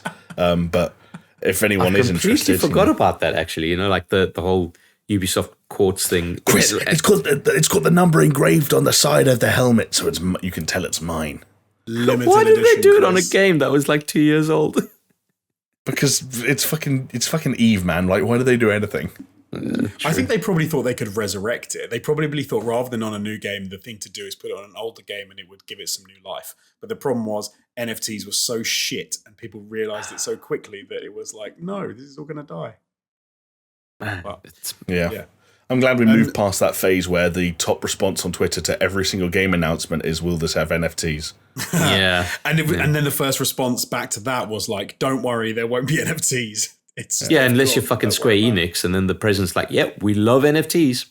They're coming. It's like, great, thanks. Yeah. Just ruin it for everyone, why don't you? That's what Forspoken was missing. It needed NFTs. I'm so doubling down on my thing that Forspoken is poor Forspoken. If Legacy hadn't come out just after it, I think it would have done better, but whatever. Let's move on. The Steam Pal. The Steam Pal, guys. The Steam Pal. Do you know what? Honestly, if we hadn't done a little bit of like research before this podcast started, I might not have remembered what the Steam Pal was. Yeah, no, I'd completely forgotten about that until we sort of said about it. How well has the Steam Deck done in launch? Oh yeah, it did well.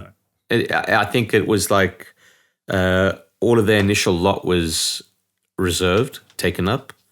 I typed in Steam Deck sales, and the first result I've got is the Steam Deck is not a flop. If you go to buy one now, it is still 1 to 2 week waiting time. So they're not. It doesn't sound like they're sitting on stock, but there was a point where that was even longer. But there were, I guess, like supply shortages, etc. Yeah, but no, sure. it's done well, man. Like, I think it's that heady mix of like good hardware, good software integration, and like an unbeatable price. Like there are companies that do handhelds, like better, more powerful, bigger, high resolution screens, etc. It's my favorite Daft Punk song. There you go. Yeah, but they're way more expensive, and Valve seem to kind of like have this particular part of the market cornered. Jeremy, you never got one, right? Like you had signed I never up. got one, no. So I put down the deposit on the for a pre-order and didn't have the money, and then I kind of thought, like, I think I'd go so far as to say that if I hadn't been wiped out by taxes last month, I would have bought one in the last month or two, like because I had the money set aside, but my tax bills were. I'm still paying some of them, so that tells you all you need to know. Fair enough. But yeah, we'll see. But like Q2 bonuses and all that kind of jazz. Never say never. I'd still like one. If I just kind of want to make my Switch redundant, and I want to have an on-the-go emulator. Those are the two boxes I want to tick at the moment. Yeah. It's a trick. I wonder if when it all sort of folds out, if the Steam Deck's going to sort of be not like, I don't. It's obviously it's not going to be like a raging success. It's definitely not going to be a failure, but it's going to be one of those interesting sort of like, it's good if you've got one, but if you don't have one, it's not the end of the world kind of thing. It's going to be a decent footnote in gaming history on the way to having I think PC in your hands. I think what's really going to be telling is when they announce the Steam Deck 2. So how long between the first iteration and the second iteration, how long is that gap going to be? Like, are they going to lose all momentum and quote unquote steam, for lack of a better word? But then also, if they release it too soon, you're not necessarily going to have people rushing out to replace their original Steam Deck if it's still optimized well enough to play games at a decent frame rate. Yeah. I think there's a fine balancing act between the Steam 1 and the potential Steam 2 that needs to be done. Yeah. I think because you especially end up in this situation to kind of like to jump on what you were just saying, Chris, where people who own a Steam Deck now, like they might have some hopes around like what they can play and what they can manage in terms of new releases, but you can't have any major expectations that you're going to be able to run a hot new release particularly well at a particularly high resolution or frame rate. And so if the current owners of the Steam Deck like kind of get used to this being a console or a platform where you can play older games and go through your Steam library and emulate titles and so on and so forth, and that doesn't necessarily jump with the Steam Deck 2, and it's still primarily a console where it's like, you're going to buy this, but you're mostly going to play games that came out before the year 2018, then like, what's your USP? Yeah. Like, if the library is still largely the I think same. there's only two things that could potentially do it is obviously a better screen with a better refresh rate and a longer battery. Like, if you are someone who has a Steam Deck and does those activities on them, that kind of thing starts to be really,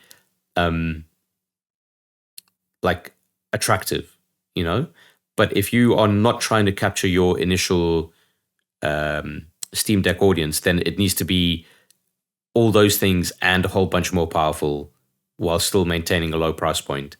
Like, it's tricky. It's very tricky.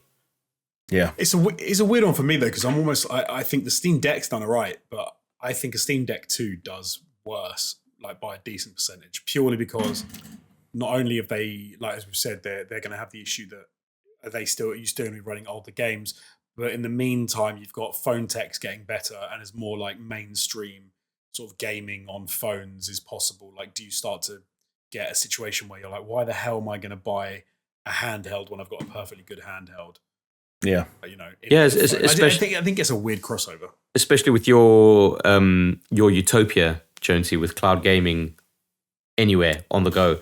Like, we look at xCloud, and it's coming. I mean, it's here. You could play it on your phone right now if you wanted to. Yeah, it's not very good though, is it? It needs to come better than this. Honestly, from all reports I've been seeing, it's fine. No, it will be the future, but I don't know when now. Over the years I've speculated, and So they're always wrong. So let's, I don't know when, let's say an unknown date in the future. Don't worry, Jonesy, listen, we're in the year of our Lord 2023. God of War Ragnarok is going to release soon. Okay. Yay. So the end of 2021, I think one of the two sort of things that really stood out for us were probably the fun with Battlefield. Was it 2042? It's 2042, isn't it? Yeah. Yeah. And the absolute shit show that was Halo. I mean, I don't know why you keeping the word absolute shit show only for Halo when Battlefield was also an absolute shit show. In fact, I would say Halo had a better start than Battlefield for sure. Yeah, Halo was exciting. Do you remember when like the multiplayer launched early and it was kind of like, oh yeah, we're playing Halo again, and then it just slowly, turned into this weird growing snowball of bullshit. I think for me it was because it was the thing about like I was not expecting them to bump it that much off the reaction that it had. It had such a bad reaction. That was surprising to me. I thought Halo was one of those games that could do no wrong, and no matter what happened, no matter how it came out, people would love the crap out of it. Not 343 Halo. Yeah. So when it did come out, I played it and I was enjoying it, and then I had a game-breaking bug because it just didn't work with my. I don't even know. It was some weird system thing with regard to like trying to play it on Game Pass and stuff, and I could never carry on playing it, so I could never even get into it. But yeah, it's kind of unfortunate, really. It's one of those where I always hope that a console exclusive, like the Xbox goes hand in hand with Halo, right? I would never wish bad things for Xbox players, and I've always loved for them to have a really good Halo installment. The fact that they didn't seem to happen with that makes me a little bit sad. Yeah. Okay.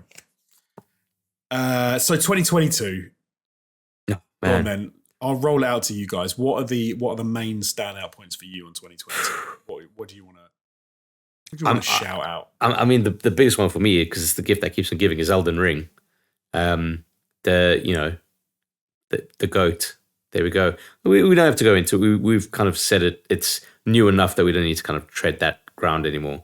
But I think I'd like to give a big shout out to the Xbox Activision Blizzard acquisition, purely because I called it, and I'm a genius. So, do we get to remove your genius ranking if the deal doesn't go through?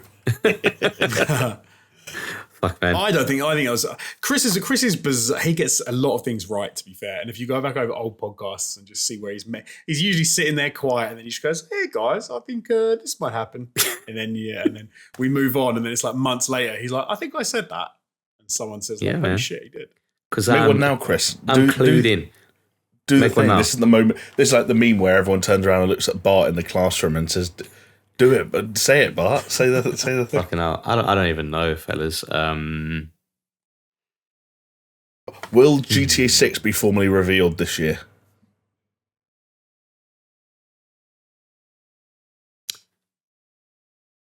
No.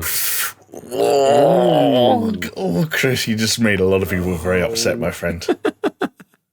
And because Chris has said it, we know it's true. Yeah, there we go. No, I don't know. That's the thing. Yeah, it's gospel.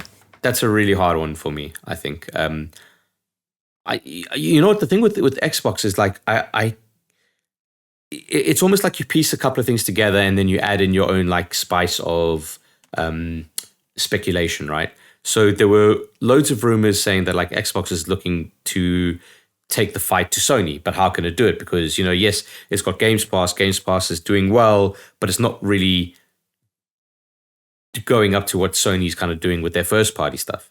So then the stories going around was like, oh, well, maybe Xbox could buy a first party developer, right?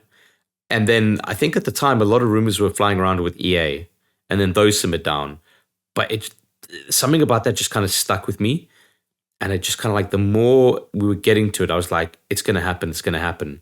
And I said, it's going to be something big.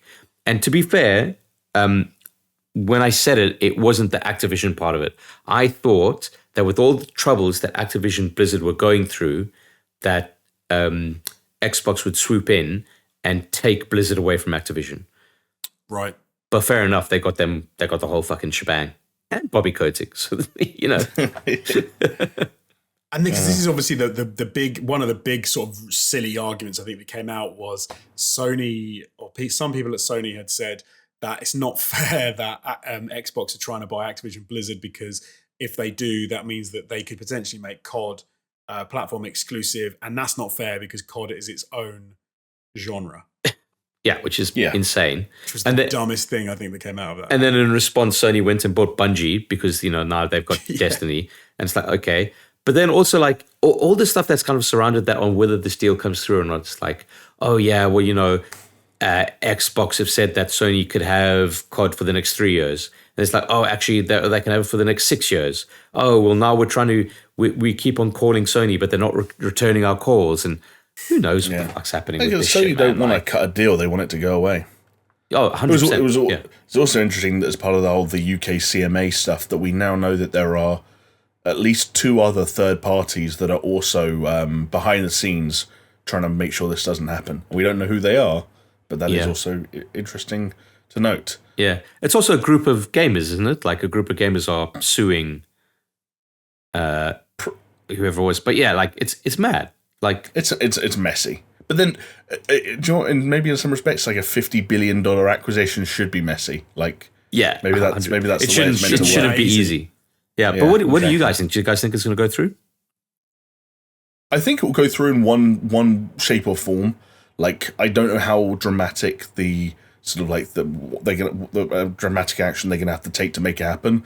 Like, could talk of them sort of like divulging Call of Duty and making that sort of a separate entity that isn't included seems a bit dramatic. But I think Xbox will largely go as far as they need to go to make this happen, because I think, for as much as everyone else seems to be focused on Call of Duty and competition, stuff like that, I do kind of genuinely believe Phil Spencer and Xbox, when they look at the wider sort of like benefits of acquiring not just Activision but Blizzard, and of course the the big part of this that's so rarely mentioned in conversations like these, King, which is just like massive revenue generator and a massive side of the market that Microsoft don't have a presence in.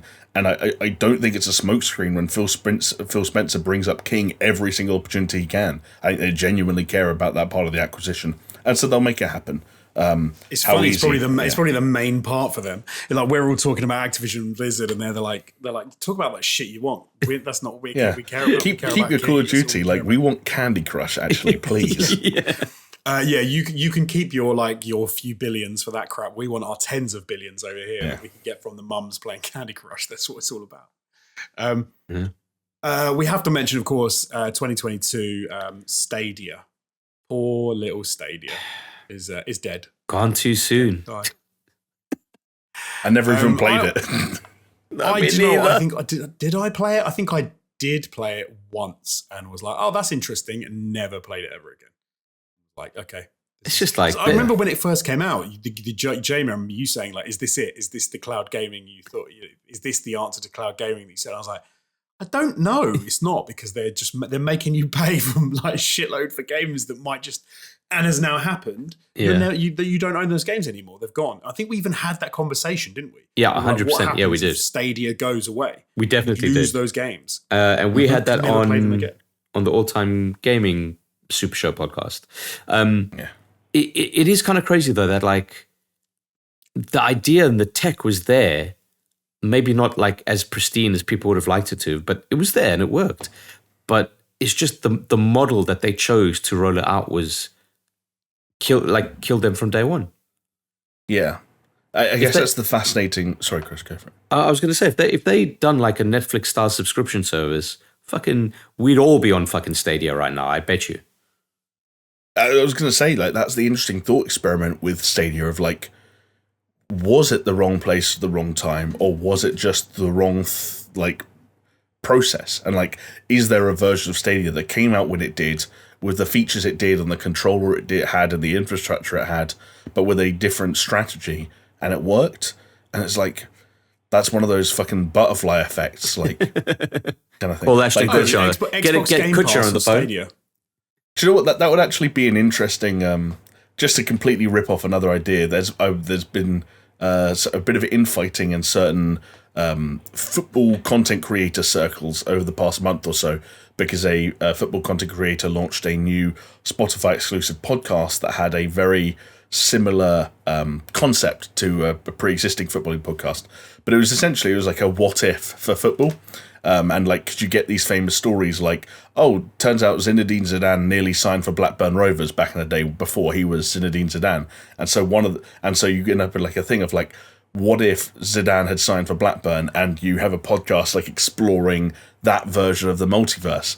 So what about like a video game version of like the multiverse? Like, what if Stadia had become successful, and you have to kind of have a 2-hour long conversation where you explore like the multiversal threads that could have like we would have gone down. You know what that sounds like? That sounds like prime candidate for a Patreon exclusive podcast series that we say we're going to do, only release one episode and then never go back to it ever again. Like you could do like, what if Rockstar had cancelled GTA 3? Like, what would have become the de facto open world game? It would have been the blank clone. Like, can you even... Obviously, there's an element here where you're talking about, like, in football, those clubs continue to exist, those players continue to exist, and you fill the gaps. With art, it's like something else would have come along that never even existed, so it's kind of a much harder prospect for a podcast, but it's an interesting thought experiment. Oh, and you get that thing as well of it. You can't even imagine the games that wouldn't have existed because they were inspired by that. Right, exactly. Whereas, footballers aren't necessarily inspired by like parents aren't inspired by Maradona and then fucking have a talented baby. Like, players exist because they exist. Do they not, Jamie? Because I think I know some people. My dad said that he had the hand of God on his mind when I was being. Wow. There we go. Yeah, there you go. I've got a hypothetical for you guys then. Okay, in this multiverse podcasting question, what would happen if the God of War reboot wasn't Norse mythology and did go to the initial idea of Egypt? Oh, I think it would have been very Kratos versus Anubis.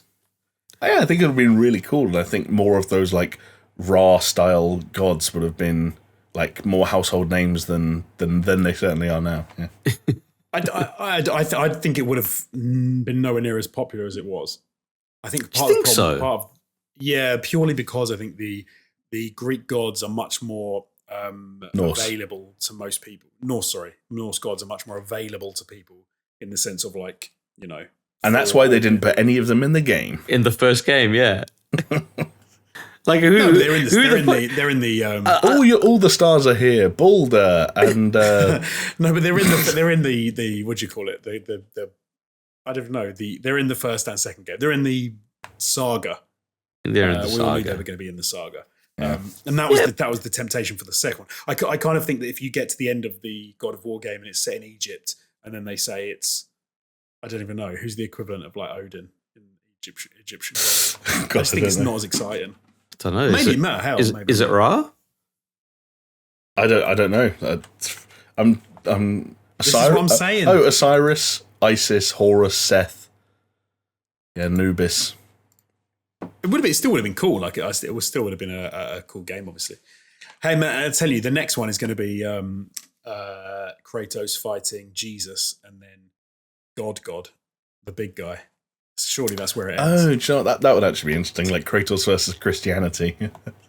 Imagine a game imagine they actually made God of War. Could that really work though? Because Christianity is just a bunch of like old men in beards. Yeah. With walking sticks. That's how I always see like Christianity. I will also point out that like the final bosses of like some of the most recent and epic God of War games have been old men with beards. Absolutely right. Yeah, you're right. It also just helps that they are old men with grey beards who are extraordinarily powerful. Yeah. Oh, you've now made me want a fighting game where it's like all the different gods fighting each other. Like you can be. By the way, the Egyptian king of gods is, I'm going to say it wrong, but Amon. Oh, okay. Oh, I want you. Never heard of him. I want you back. No. F you right back, and yeah. Yeah. And then it turns out that she didn't even know him. It's just some random woman. Anyway. Do you remember that whole pop saga? Yes. Yeah. Okay. The good old days back in. When was that? Like early 20s? Yeah. I know what I'm listening to after this podcast done. Amen. Fuck it. Brackets, I don't want you back.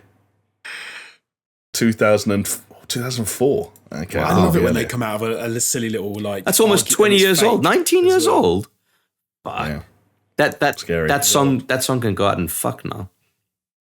I mean, yeah. Wow. Could have a number of years ago anyway, but there you go. True. Especially in Japan. Wow, okay. I saw a headline earlier because Japan are trying to get the age of consent changed legally. Because they finally realised, like, this probably is too low. Oh, I thought you were going to say they're making it lower. No, they're Jesus Christ, they're raising it. Oh, what is it? 13. It's 13 in Japan. No, it isn't. I swear. That's what the headline I saw was. I'm not even going to search that fellas. That can't be true. I mean, I'll look. BBC, a BBC article from 7 hours ago. Japan aims to raise the age of consent from 13 to 16 in sex crime overhaul. Wow. Is that one of the ones though? Because I'm sure there's a country where it's like it's 12, but that means that if you're 12 and they're 14, if she's 12 and he's 14, then it's okay. If he was 15, it wouldn't. There's like a weird 2-year thing. All this says is that currently Japan has the lowest age of consent in developed countries and the lowest in the G7 group. Germany and Italy is 14, Greece and France it's 15, UK and many US states at 16. The current law in Japan means victims of rape need to prove that there was violence and intimidation used during the rape and that it was impossible to resist to secure a conviction. So they're basically overhauling their sex crime laws to make it harder to get away with rape, which is a good thing. And cool. Okay. I thought Vatican City was the actual youngest, but Vatican City is 14 for girls and 16 for boys, but as long as they're married. Yeah, because it's 14 in Italy as well, so that would make sense that they would just stick with that. But yeah, that's weird, right? Yeah, that's weird. This makes for horrible reading. A man was found not guilty of raping a woman who had passed out from drinking because he, quote, misunderstood that she consented to having sex. Wow, cool. Not guilty. Yeah, let's go back to games. Let's move away from Japan. Age of consent. Yeah. Do you know what I'm looking forward to doing? Playing GTA 6 and fucking and killing hookers. Thank you for getting us back on track. There you go. Yeah. Appreciate it.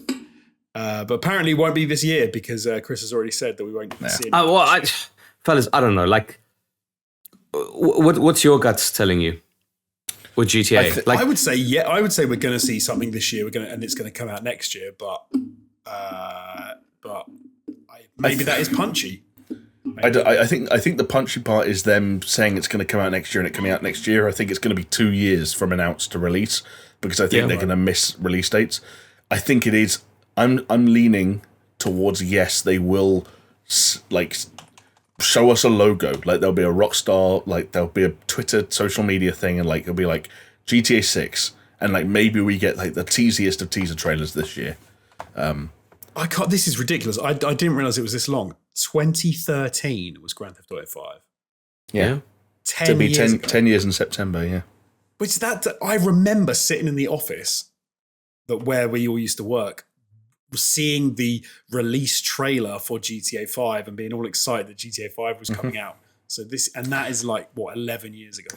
It's also weird that like Red Dead Redemption splits that perfectly in the middle. Yeah. Like it's the exact same amount of time from now to Red Dead and Red Dead to GTA. Like that blows my mind for some reason.